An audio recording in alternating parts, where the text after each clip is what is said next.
누가복음 19장 11절부터 27절까지의 말씀을 저와 여러분이 한 절씩 교독합니다.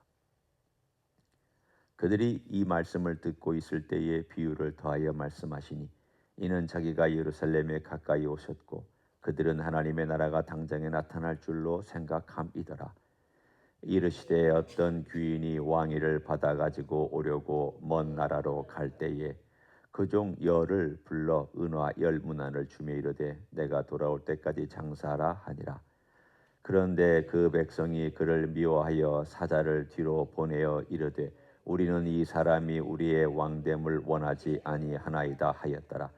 귀인이 왕위를 받아 가지고 돌아와서 은혜를 준 종들이 각각 어떻게 장사하였는지를 알고자 하여 그들을 부르니 그 첫째가 나와 이르되 주인이여 당신의 한 문화로 10문화를 남겼나이다. 주인이 이르되 잘하였다. 착한 종이여 네가 지극히 작은 일에 충성하였으니 10골 권세를 차지하라 하고 그 둘째가 와서 이르되 주인이여 당신의 한 문화로 5문화를 만들었나이다. 주인이 그에게도 이르되 너도 5골을 차지하라 하고 또 한 사람이 와서 이르되 주인이여 보소서 당신의 한 문화가 여기 있나이다. 내가 수건으로 쌓아 두었나이다. 이는 당신이 엄한 사람인 것을 내가 무서워함이라. 당신은 두지 않은 것을 취하고 심지 않은 것을 거두나이다. 주인이 이르되 악한 종아 내가 네 말로 너를 심판하노니 너는 내가 두지 않은 것을 취하고 심지 않은 것을 거두는 엄한 사람인 줄로 알았느냐. 그러면 어찌하여 내 돈을 은행에 맡기지 아니하였느냐. 그리하였으면 내가 와서 그 이자와 함께 그 돈을 찾았으리라 하고 곁에 섰는 자들에게 이르되 그 한 문화를 빼앗아 10문화 있는 자에게 주라 하니 그들이 이르되 주여 그에게 이미 10문화가 있나이다.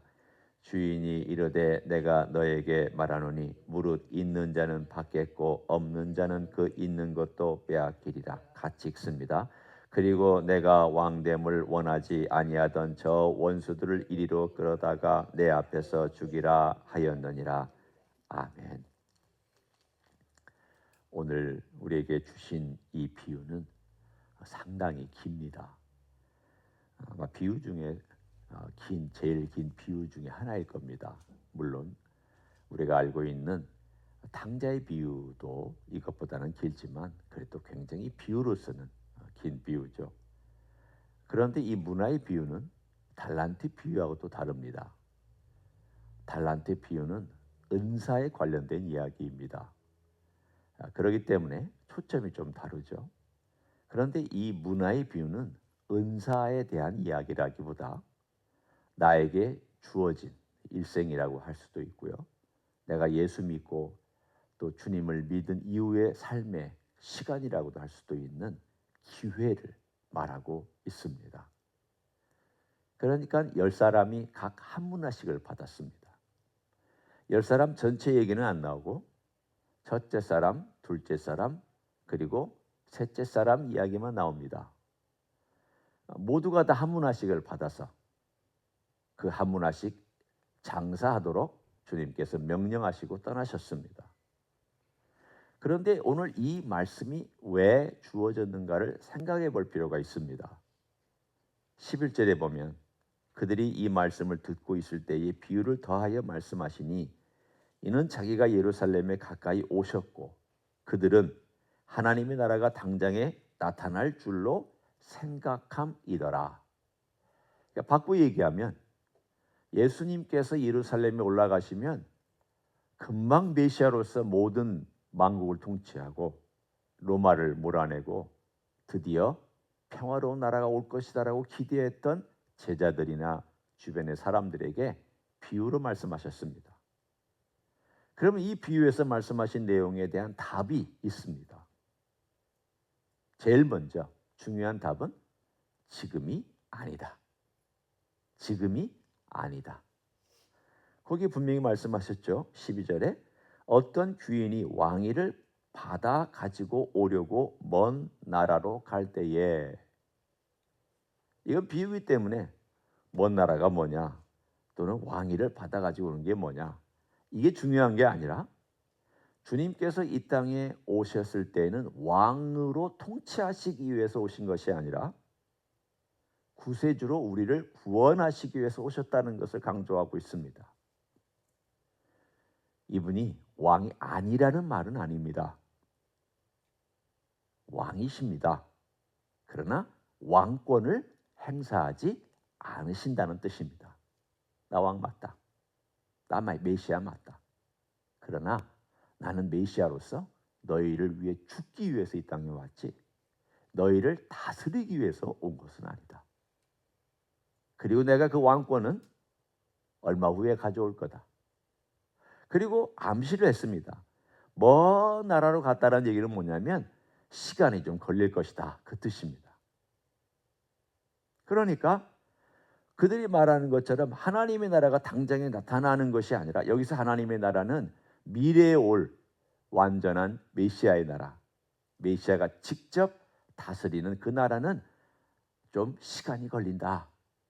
그리고 그 시간 동안에 내가 10명의 일꾼들을 세워서 한 문화씩 나눠주고 그동안에 일하도록 하고 내가 언젠가는 돌아올 것이다. 그 얘기를 오늘 우리에게 전해주고 있습니다. 그러니까 주님께서 하신 말씀을 보면 첫 번째에 대해서는 명확하게 말씀해 주셨습니다. 지금 아니다. 시간이 걸린다. 그리고 내가 왕권을 가지고 올 거다. 그러나 지금은 왕권을 행사하지 않는다. 지금은 내가 너희를 위해서 다른 목적으로 왔다. 그리고는 누가복음에서 계속 얘기하고 있는 인자가 죽어야 한다. 인자가 고난받고 죽어야 한다. 인자가 대제사장들과 서기관들에게 버림받고 죽어야 한다. 인자가 이방인들에게 채찍질받고 모욕당하고 죽어야 한다라고 계속 가르치셨습니다. 19장 10절에 그것입니다. 인자가 온 것은 잃어버린 자를 찾아 구원하려 함이니라. 구원하려고 오신 것이지 다스리려고 오신 것이 아니다라는 것을 이 누가복음은 19장 10절에서 주제로 선포해 주었습니다. 그리고 나서 오늘 본문에 주님은 더 자세한 문화의 비유를 말씀해 주셨습니다. 여러분 여기서 한 문화가 나오고요. 이 문화는 보통 한 3개월 정도의 월급입니다. 그러니까 우리가 한 달에 얼마를 받느냐? 3,000불을 받는다 그러면 한 10,000불. 내가 5,000불을 받는다 그러면 한 15,000불. 그러니까 가장 기본적인 사람들 일꾼들에게 주는 내용이니까 어쩌면 한 10,000불에 가까운 돈을 주고 자 지금부터 내가 10,000불을 주니까 이 10,000불 가지고 너희들이 조그만 장사라도 하고 너희들이 할 수 있는 장사를 해라. 그래서 각각 한 문화씩을 나눠주고 그리고 멀리 어느 기간 동안 떠나 계셨습니다. 그리고는 드디어 때가 되자 이분이 왕권을 가지고 오셨습니다. 셈본이 이제 있습니다. 왕권을 가지고 왔을 때에 주님께서 말씀하신 내용이 그것입니다. 너희들은 내가 지금 당장 왕권을 행사하기를 원하지만 지금 당장 왕권 행사하면 너희들 가운데 이웃 남기고 인생 산 사람 아무도 없다. 감사한 거예요. 주님께서 시간을 주셨다는 게 정말 감사해요. 저 같은 경우 제가 이 말씀을 생각하면서 주님께서 나에게 좀 더 변화될 수 있는 기회를 주신 게 이게 너무 감사한 거예요. 내가 10년 전에 만약 주님이 오셨더라면 어땠을까? 참 큰일 날 뻔했구나 하는 생각이 들어요. 내가 그래도 지금 10년 전보다 그래도 내가 주님 앞에서 내가 얼마나 부족한 인생인지를 더 깨닫고 내가 얼마나 주님 앞에서 불충한 인생인지를 더 깨달았다는 것 때문이라도 내가 한 가지라도 주님 앞에 충성해야 되겠다. 내가 주님을 사랑하지 못한 그런 참 못난 죄인이었구나. 이런 모습 때문에 내 삶을 주님 앞에 조금 비춰보고 내가 어디에서부터 주님의 사랑을 잘 알지 못했고 주님의 사랑을 실천하지 못했을까? 이런 것들을 생각할 기회를 갖게 되었습니다. 여기도 마찬가지입니다. 주님이 떠나 계시는 동안 기회를 얻었죠. 일할 기회를 얻었습니다. 한 문화 가지고 장사할 기회를 얻었습니다. 한 사람은 열심히 일했습니다. 10문화를 남겼습니다. 한 사람은 5문화를 남겼습니다. 그랬더니 주님께서 10고을을 맡아라, 5고을을 맡아라. 다 바꿔 얘기하면 주님이 오시는 그때에 그들도 왕으로서, 일종의 분봉왕으로서 큰 왕이신 예수 그리스도의 왕권 아래에 왕으로 다스리시는 그런 축복을 이들에게 허락해 주셨습니다. 놀라운 거죠. 사실은 주님의 것 가지고 했는데 수지는 내가 맞는 거예요. 여기 보세요. 뭐라고 했는지 이 사람들이 하는 말들이 다 동일해요. 16절에 그 첫째가 나와 이르되 주인이여 당신의 한 문화로. 그 다음에 18절에도 그 둘째가 와서 이르되 주인이여 당신의 한 문화로. 이거 내 문화 아닙니다. 내 거 아닙니다. 주님의 것이었습니다. 그리고 세 번째, 이제 마지막 사람, 또 한 사람이 와서 이르되 20절에 보소서 당신의 한 문화가, 똑같이 당신의 한 문화입니다. 그런데 첫째 사람은 10문화를 남겼고 둘째 사람은 5문화를 남겼는데 이 마지막 사람, 마지막 사람인지 셋째 사람인지 하여간 상관없습니다. 이 사람은 그걸 고이 쌓았습니다. 그리고는 내가 이거 장사하다가 잃어버리면 어떡하지? 손해보면 어떡하지? 그럴까 무서워서 고이 쌓아놓고 그걸 간직했다가 주인이 오면 원금이라도 돌려주자. 원금이라도 돌려주자. 그리고는 쌓아놨습니다. 그러면 우리가 생각할 때 우리는 경제적인 원칙에 의해서 원금이라도 돌려주면 그래도 뭐 아주 못한 건 아니지 않습니까? 장사해가지고 쫄딱 망한 것보다 낫지 않습니까? 근데 여기에 이 사람의 잘못한, 주님은 뭐라고 평가하셨냐면은 악한 종아, 악한 종아라고 평가하셨습니다. 왜 악할까요? 아니 원금 돌려줬으면 주님께서 그래 내 원금이라도 돌려주니까 뭐 잘했다 이렇게 말할 수도 있는데 악하다고 왜 말씀하셨을까요? 이것은 지금 하나님께서 우리에게 주신 기회라는 문화입니다. 기회, 섬길 수 있는 기회라는 문화입니다. 그런데 이 사람은, 마지막 사람은 그걸 전혀 사용하지 않았습니다. 차라리 열심히 하다가 실패하더라도 썼어야 됐습니다. 너 그래도 애썼구나. 너 해보려고 애썼구나. 내 거 가지고 이리저리 굴려보고 어떻게든지 뭔가를 해보려고 애썼구나. 주님 아마 그렇게 말씀하셨을 겁니다. 근데 이 사람은 전혀 애를 쓰지 않았습니다. 뭐가 문제일까요? 몇 가지 문제가 있습니다. 저는 이것을 우리가 함께 좀 긍정적인 적용으로 바꾸기 위해서 먼저 부정적인 몇 가지 이 사람의 태도와 동기의 문제를 좀 살펴보기 원합니다. 첫째는 주님의 명령대로 하지 않았습니다. 주님 분명히 따라가면서 뭐라고 그랬냐면 장사해라. 장사해라. 13절에 내가 돌아올 때까지 장사하라. 내가 올 때까지예요. 내가 돌아올 때까지 장사하라. 주님 명령대로 해야 되는데 명령대로 하지 않았습니다. 이 말은 무슨 뜻이냐면 주님의 명령을 가볍게 여겼거나 무시했거나 제일 큰 죄 아닙니까?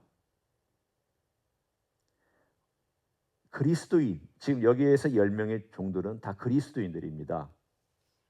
예수님의 원수가 아니라, 원수는 나중에 멸망당하죠. 그 원수들의 얘기가 아니라 이 사람들은 다 그리스도인들이고 종들입니다. 우리 모두를 지칭하고 있습니다. 여기 보니까 딱 10명이네요. 저까지 포함해서. 예.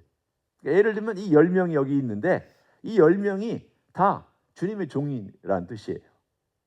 그런데 이 사람은 주님의 명령대로 하지 않았어요. 그리고는 뭐라고 지금 얘기하냐면, 변명하냐면, 내가 수건으로 싸두었나이다. 당신이 한무 나를 수건으로 싸두었나이다. 그리고는 이렇게 말해요.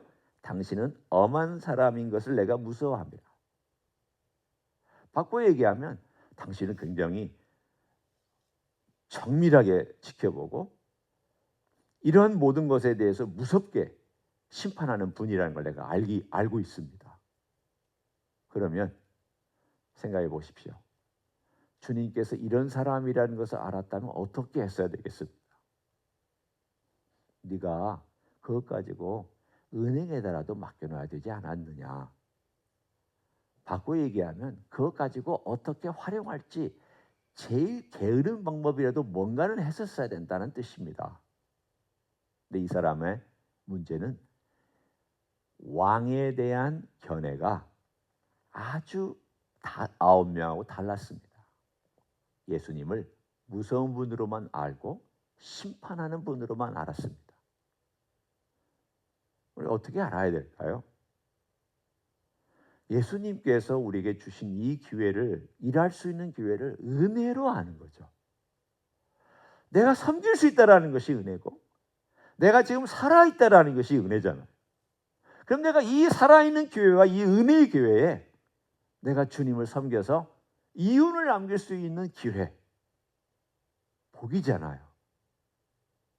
그러기 주님을 무서운 분으로만 알고 두려운 분으로만 알고 있으면 이 사람처럼 행동할 수 있다는 거죠. 그러니까 주님을 몰랐다는데 이 사람의 두 번째 문제가 있습니다. 세 번째 문제는 당신은 두지 않은 것을 취하고 심지 않은 것을 거둡니다. 나 없이도 얼마든지 주님 영광 받으실 수 있지 않습니까? 나 하나쯤이야. 없어도 다른 사람 통해서, 많은 사람 통해서 일하실 수 있고 어차피 주님은 권능과 능력의 하나님이시니까 어떤 것으로 통해서도 일할 수 있지 않겠습니까? 제가 볼 때는 이 사람은 지금 변명하고 있습니다. 하여간 주님을 오해하고 있죠. 주님이 엄한 사람이다. 주님은 얼마든지 나 없이도 할 수 있다. 그러면 결론으로 이 사람의 가지고 있는 태도는, 가장 중요한 태도는 뭘까요? 게으름입니다. 게으름은 다른 것이 아닙니다. 내가 하고 싶은 것만 하는 게 게으름입니다. 여러분, 게으른 사람도요, 자기 하고 싶은 건 굉장히 부지런합니다. 그런데 하라고 하는 것에 대해서는 게으릅니다. 게으른 사람은 여러분 머릿속에 생각하면 한 11시쯤 일어나고 또 아주 그냥 밥도 한 끼만 먹고 이런 게으름을 생각하시지만, 그런 게으름보다도 성경에서 말하고 있는 게으름은요, 하라는 대로 안 하고요, 자기 하고 싶은 것만 하는 거, 이게 게으름이에요. 놀고 싶으니까 일 안 하는 거, 게으름이죠. 자기가 원하는 걸 하기 위해서 주님의 명령은 뒤로 던져놓는 것, 게으름입니다. 변화를 받아야 되는데 변화받는 게 귀찮죠. 변화는요, 제가 이런 표현을 써서 대단히 죄송하지만 무지무지 어렵습니다. 변화되는 건 무지무지 어려워요. 우리 평생 동안 교회에서 살아도 잘못된 신앙이나 잘못된 것들이 한번 딱 굳어지면 이거 바꾸기 너무 어려워요. 얼마나 어려운지 몰라요. 저를 비롯한 우리 모두가 그래요. 목회 한 35년 하면서, 한국에서 한 22년 하면서 22년 경험한 결론, 사람 참 바뀌기 어렵다. 여기 와서 10년 지금 제가 보내는 동안에도 결론, 사람 참 바뀌기 어렵다. 총 35년을 통해서 제가 내린 결론, 사람 참 바뀌기 어렵다. 어려워요. 그런데 바뀌는 사람들이 있어요. 바뀌어가는 종들이 있어요. 안 바뀌는 것이 아니에요. 어떤 사람이 바뀔까요? 어떤 사람이 자기에게 주어진 이 기회에 사역의 열매도 맺고 인격의 열매도 맺고 관계의 열매도 맺고 말하는 거의 열매도 맺고 가치관의 열매도 맺고 자기가 생각하는 사물과의 관계에서도 열매를 맺고 모든 면에서 열매를 맺어가는 변화의 삶을 맺어가는 그러한 삶이 될 수 있을까요? 다른 게 아닙니다. 주님 앞에서 주님이 주신 명령 앞에 주님이 주신 말씀 앞에 자기를 늘 비춰보고 그리고는 내가 부족하다. 난 참 연약하다. 주님 도와주십시오. 성령님 도와주십시오. 그러면서 그 모습들을 끄집어내고 주님 앞에서 해보려고 애쓰는 사람, 주어진 기회를 가지고 애써보는 사람, 이 사람은 주님이 도와주세요. 근데 주어진 기회를 가지고 애쓰지 않고 자기 하고 싶은 것만 하는 사람, 주님 안 도와주세요. 이건 네가 안 도와줘도 잘하는 거지잖아. 내가 은혜를 안 베풀어도 너 그거 다 늘 하던 거잖아. 뭐의 은혜가 필요할까요? 안 되니까 은혜가 필요하잖아요. 죄는 우리가 스스로 해결할 수 없으니까 은혜가 필요하잖아요. 내 습관도 내가 못 바꾸니까 은혜가 필요하잖아요. 오랫동안 굳어져 있는 것도 내가 깨트리지 못하니까 은혜가 필요한 거잖아요. 내가 못 바꾸니까, 내가 못하니까 은혜가 필요하잖아요. 내가 늘 하던 거는 은혜 필요하지 않아요. 얼마든지 은혜 없이도 잘 굴러가니까. 결국은 누가 하나님의 은혜를 경험하느냐? 통회하는 자, 마음이 가난한 자, 말씀 앞에 떠는 자가 하나님의 은혜를 깊이 체험하고 그 은혜 때문에 많은 면에서 열매를 맺어가는 하나님의 종인 줄로 믿습니다. 오늘도 그런 열매를 맺으시고 그 열매를 나중에 주님께서 다 생본하실 때 종목별로 물어보실 겁니다. 저는 그렇게 생각합니다. 너 인격의 열매 맺었느냐? 따져보자. 너 사람과의 관계 열매 맺었느냐? 따져보자. 내가 너에게 맡겨준 사역의 열매 맺었느냐? 따져보자. 일일이 분야별로 주님 다 따져보실 거예요. 그때에 게으른 사람은요 다 뺏기고요. 아무 상급도 없고요. 정말 주님께서 주신 그 기회를 가지고 열심히 열매를 맺은 사람은 칭찬받고 왕노릇하는 축복이 임할 줄로 믿습니다. 그런 놀라운 주의 칭찬받는 종들이 되시기를 예수님의 이름으로 간절히 축원합니다. 기도하겠습니다. 고맙습니다. 예수님, 우리에게 또 기회를 주셔서 감사합니다. 오늘이라는 기회, 그리고 어쩌면 올 한 해라는 기회 주님께서 주셔서 감사를 드립니다. 우리에게 맡겨주신 귀한 사람, 맡겨주신 귀한 사명, 사건, 여러 가지 일들 우리 주님 앞에서 충성되이 주님을 사랑하는 마음으로 열매를 맺기를 원합니다. 주여 도와주옵소서.